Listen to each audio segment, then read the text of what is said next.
EVs be damned.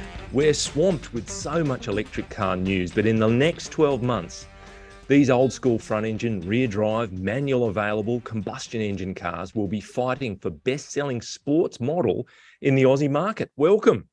I'm CarsGuide Deputy Editor James Cleary, and joining me on the CarsGuide Podcast panel to look at the impact of the new Nissan Z, next Ford Mustang, still fresh Subaru BRZ, Toyota GR86 twins, the Super Manual and others are key contributor Steve Otley.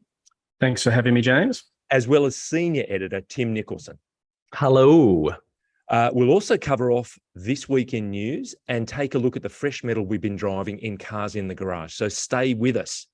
Now, Steve, you've written a news story and it's all about really the Nissan Z and talking about how it could come into the ascendancy as the country's best-selling sports model, given that's already, 1,200 pre-orders? Fill us in on the story. Yeah, so basically, Jason, yeah, you're right. The Z, I guess, is arriving at just the right time for the Z. You know, it's obviously the Toyota 86 has gone. The new GR86 is only a few weeks away from arriving. Yep. But Ford, the Mustang, which has been the best-selling sports car in this country for a long time, is currently, as we sit here and talk, the order book is officially closed because they have enough orders to get on with at the moment. Now, Ford have said, look, maybe we reopen it because the big news with the Mustang is in a couple of weeks. Yes. Yours truly will be in Detroit to see the new Mustang revealed. But Ford Australia hasn't said when that will arrive. And it's, you know, if you look at timings, it's probably realistically, if they're unveiling it in the US in September, we would be lucky to get it probably same time next year. But certainly second half of next year. Yeah, I would think second half of next year. So there's this 6-month window where you would say the Z especially, and maybe the GR86, it has this really great opportunity to become Australia's best-selling sports car if it can fill all those pre-orders. And I guess that's the key, is supply. And it's also a moment in time, isn't it, when you've got several models that are, you know, as I was saying a minute ago, front engine, rear drive, two-door, combustion engine, manual available. They're all of those what now appear to be, some of them are turbocharged, but some of them are naturally aspirated as well. So they're pretty pure kind of traditional sports options. It might be your last chance, you know, to get on board that train. Yeah, I think this is the thing. I mean, for those watching on YouTube, you know, I've got the Hyundai Envision 74, which is an electric hydrogen concept. That's where Hyundai thinks it's going. You've got a Lamborghini behind you. Even Lamborghini, Ferrari, those brands are talking about making electric cars. Yeah. So certainly the days of, particularly as we talk about Mustang and Z and you know, the 86 and the Super, they're all under $100,000, which isn't necessarily affordable to everyone, but it's still relatively affordable. And I think the days on those kind of cars certainly feels like the clock is ticking. Well, Tim, you've got a particular car behind you, which is kind of a perfect example of what we're talking about. It's a little aged now, but which way would you be heading? You want a Z, a Mustang? You want the Supra behind you? Look, I just think this is one of the most beautiful designs. It was a toss-up between this or the 300 ZX. Okay. They're two of my favorite sports cars, you know, Beautiful. Given my vintage. It's interesting, though. I think the Z has a real opportunity, and there's so much love for Japanese, in particular, sports cars. Obviously, Ford's got the whole American muscle car thing, and it's going to be really interesting to see what they do with the new one and how different it's going to be. I think, and Steve might be able to say, but I think that's going to be built on the same platform. But that's also the case with the Z. Its underpinnings are largely carryover from the 370Z, which I believe are also carryover from the 350Z. Well, fearless leader Mal Flynn reckons that the glass is the same, therefore the turret is the same. That Really? All of those hard points are the same. Is that, Steve? I see you tilting your head. I'm not. I don't. Mal's the expert on glass turrets.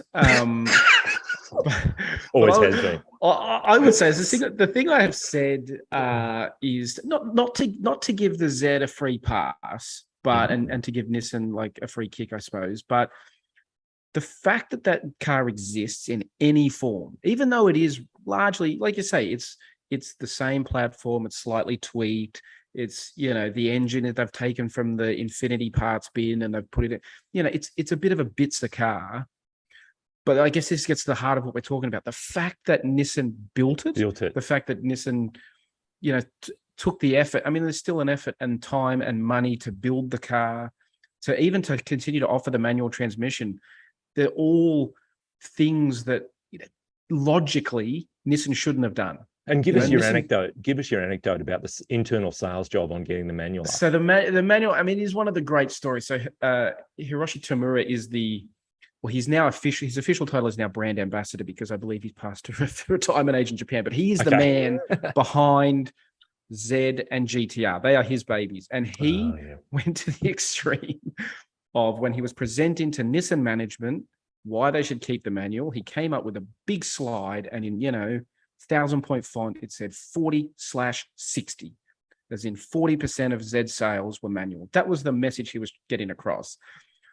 What he didn't tell the management obviously are like, well, we can't get rid of a manual if it's 40% of the customers. That would be crazy.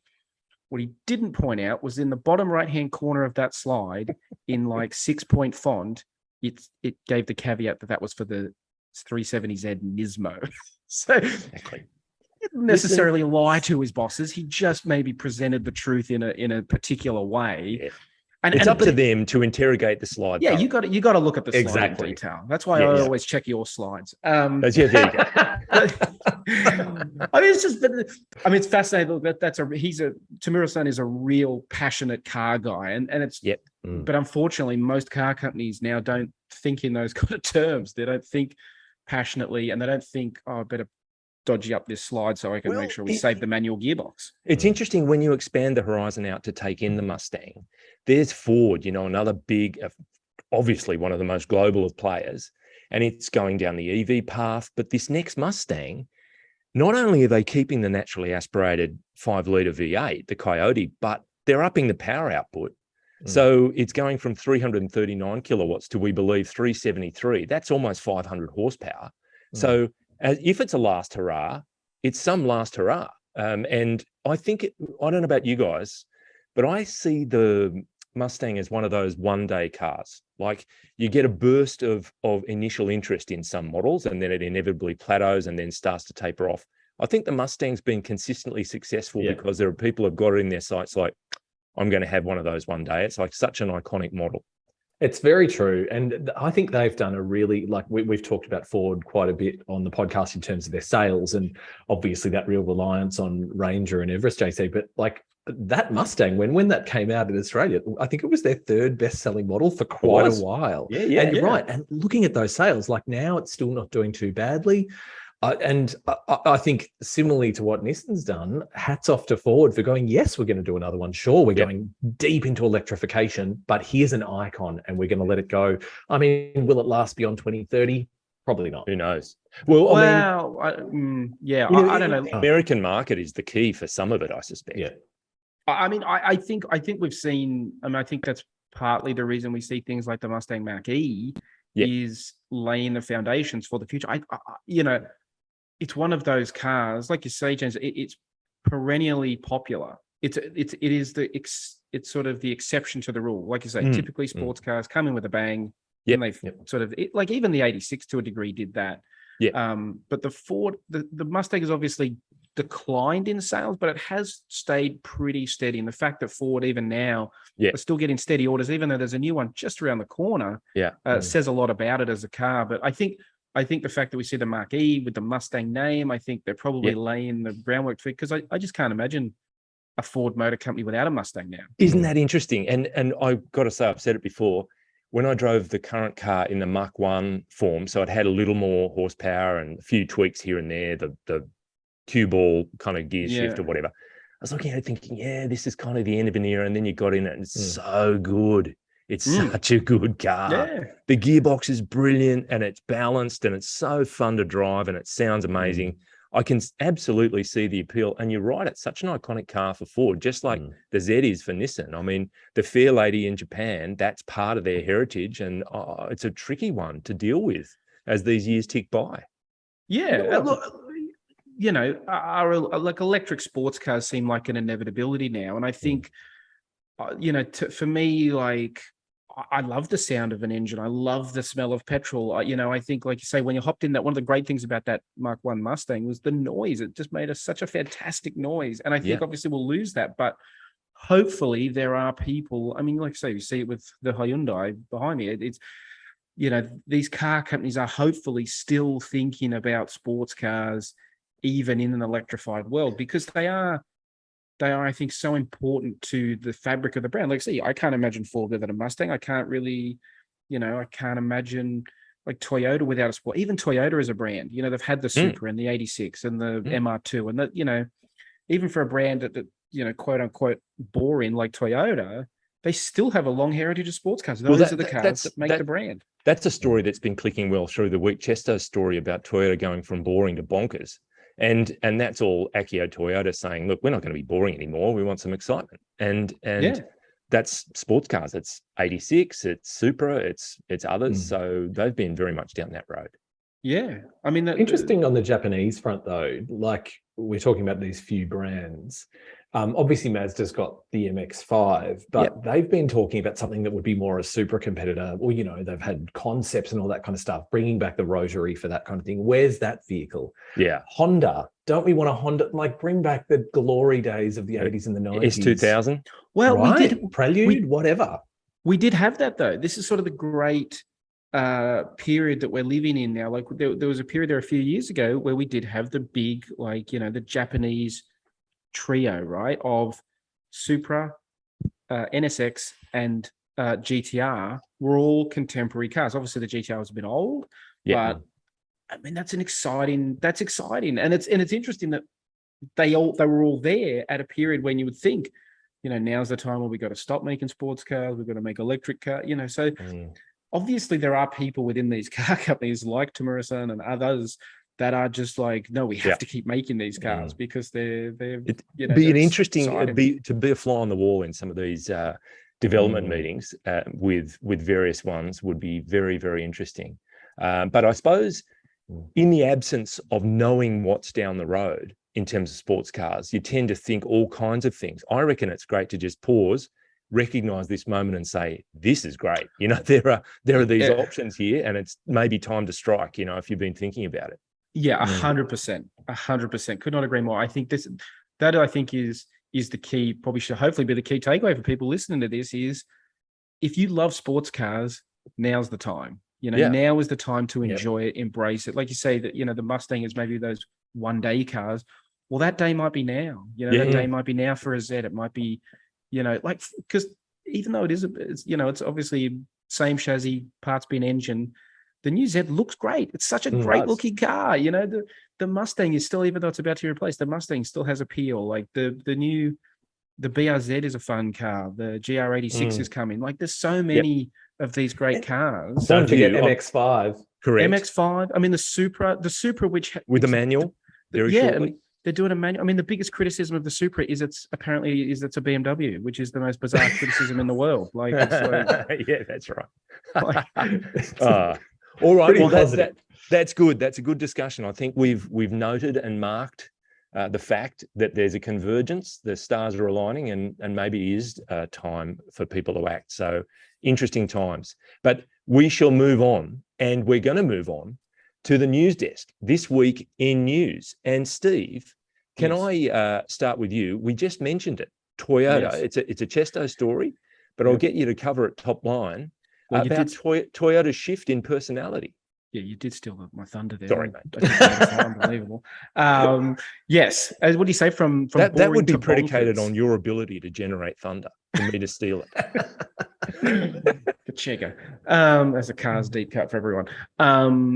Yes. So Toyota, I think Chesto's fantastic headline was from boring to bonkers because they have really embraced Akio Toyota's vision of taking them from a brand, the old, the so-called white goods on wheels. And now we have, they're anything but white goods anymore, right?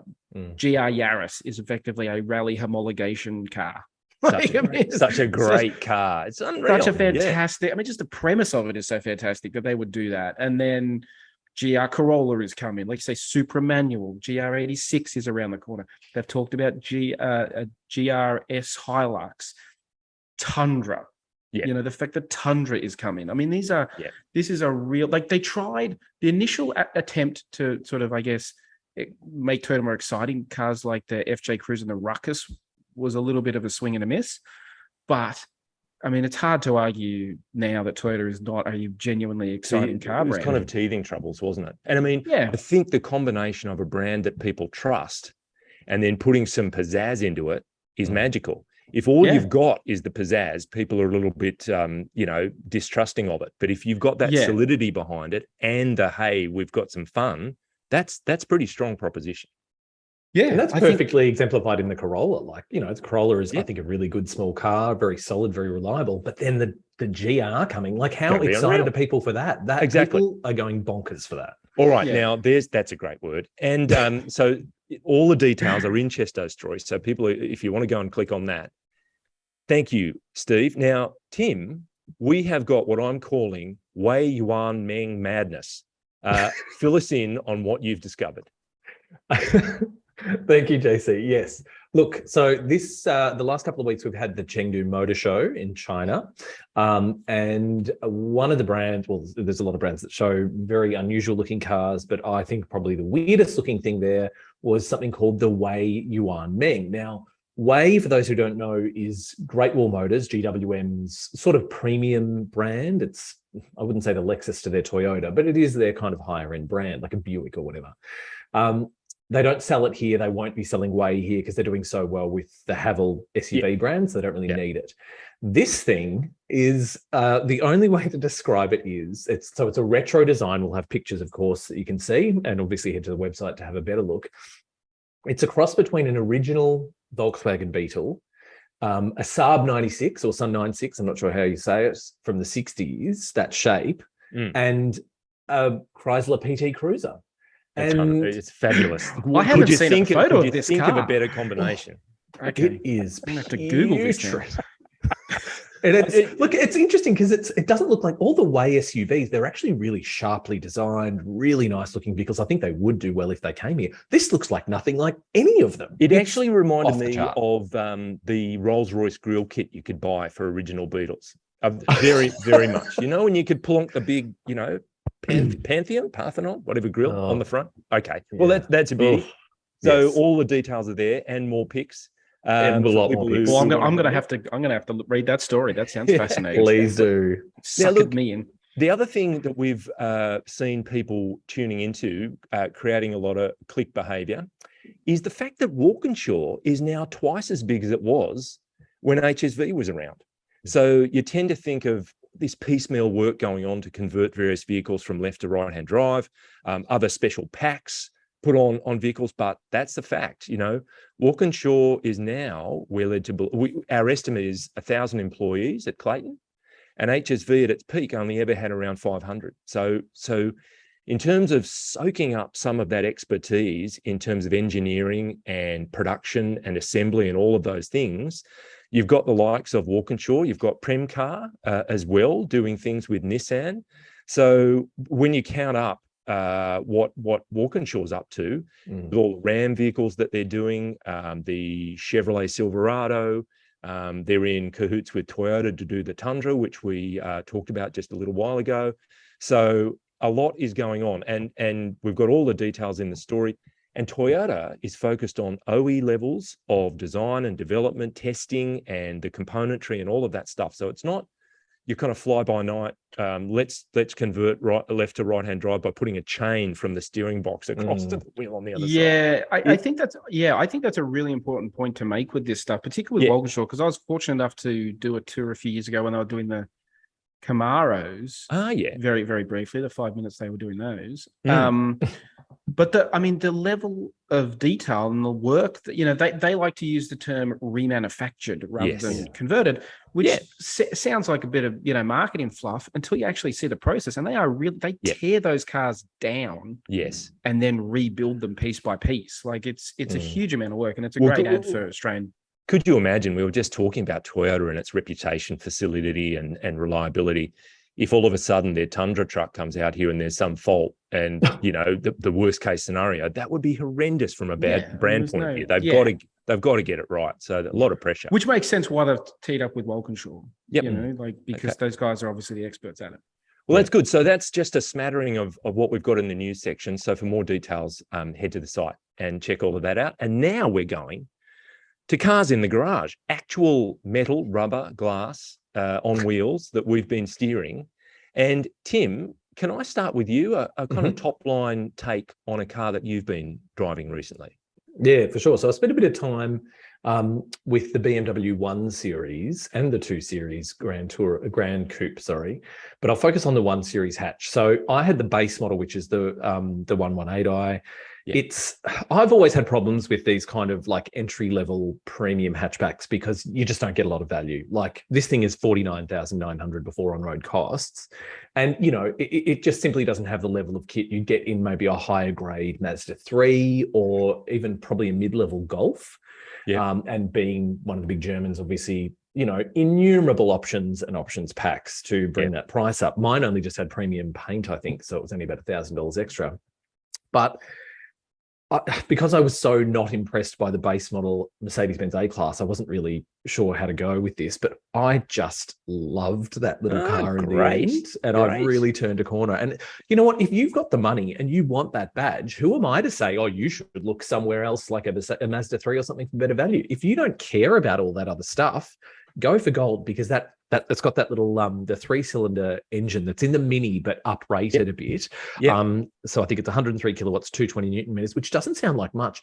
Gee, it's a punchy little thing, and it's so fun. Like I think going from rear drive to front drive, a lot of people have their say on that. Honestly, for me, for the performance you get out of that car, it hasn't really impacted it negatively. I thought it was terrific. Isn't that great? Big fan. That's great. Awesome. Wonderful. So that review is up on the site now, isn't it?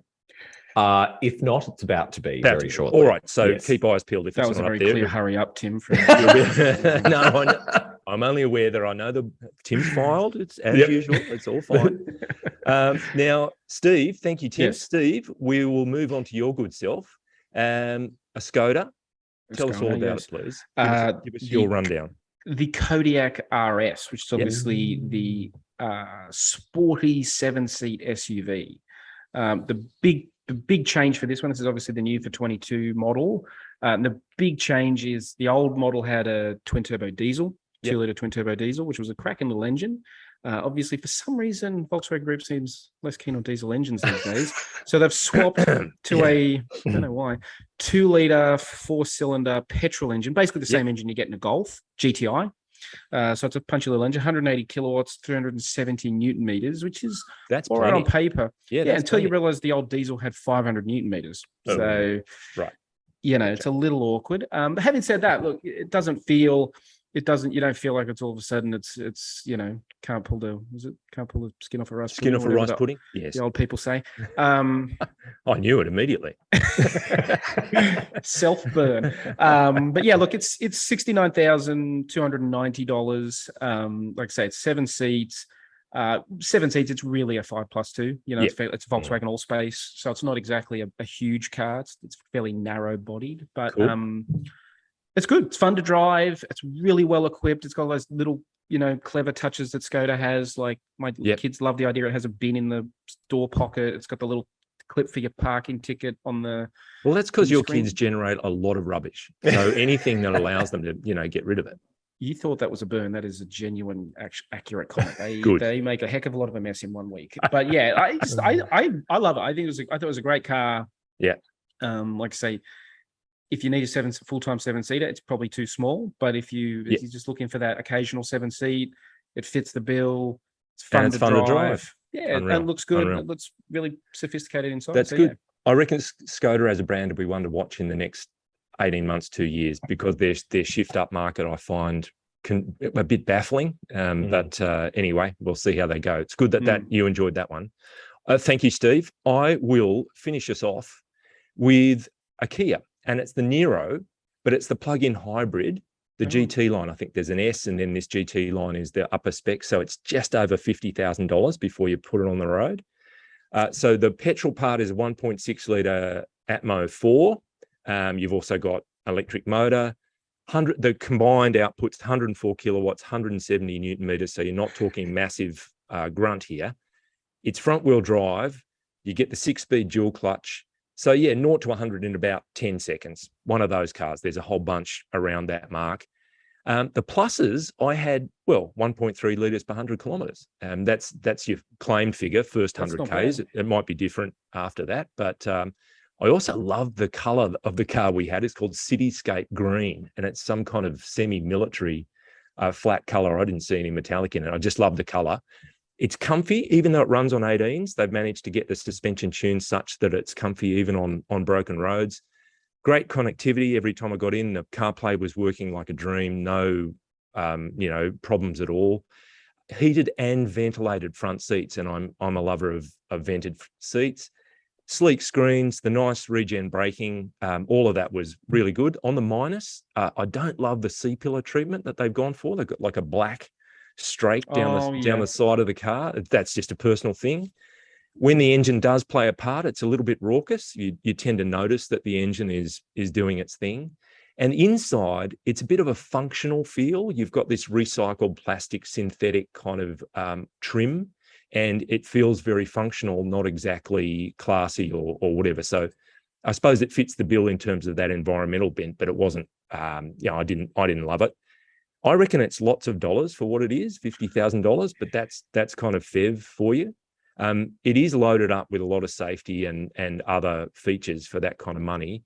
And I also think not everyone's going to love the look of it because it's pushing the envelope a little bit in terms of the way it looks. It's not exactly conservative. They stand out on the road. They do stand out. So they do stand out. I think it'll be a bit Marmite. You love it or leave it alone. But I enjoyed driving it. I thought it was surprisingly comfortable on those rims. But question: would you buy a small SUV from Kia for $55,000? No, that's why I think it's probably a little bit above the odds on dollars, just for me. But I haven't really been investigating that market too much lately, but that's where I'd sit with it. All right. And look, with that, we've reached the finish line. So it's time to say thanks to all our listeners and viewers. And thank you, Tim. Thank you, JC. And thank you, Steve. Always a pleasure. And well done to our world champion producer, Mr. Pritchard. He has his post-podcast afternoon sorted because today he's wearing a T-shirt saying, "My garage is calling, I must go." Jump into the conversation. Cars Guide is on Facebook, Twitter, Instagram, TikTok, and LinkedIn. Or traditionalists can email us at comments@carsguide.com.au. Listeners, please take a minute to rate and review the show. 5 stars would be great. And viewers, if you're watching on YouTube, make sure to subscribe to the Cars Guide channel so you can stay on top of all our latest content. But before we go, look, a mate of mine had the worst car share trip earlier this week. It was thumping rain, late at night, and it soon became apparent the driver was erratic behind the wheel, going way too fast, obviously upset and distracted. Sure enough, before my mate could say anything, they understeered off the road near the local shops, ploughing across the footpath, punching a hole through the thankfully closed supermarket wall, and destroying the first 2 shelving units. Before they came to a halt, my mate was already shouting at the driver, "What are you doing? Hit the brakes. What the hell?" To which the driver screamed back, "Look, I'm sorry. I'm going through a lot of things right now."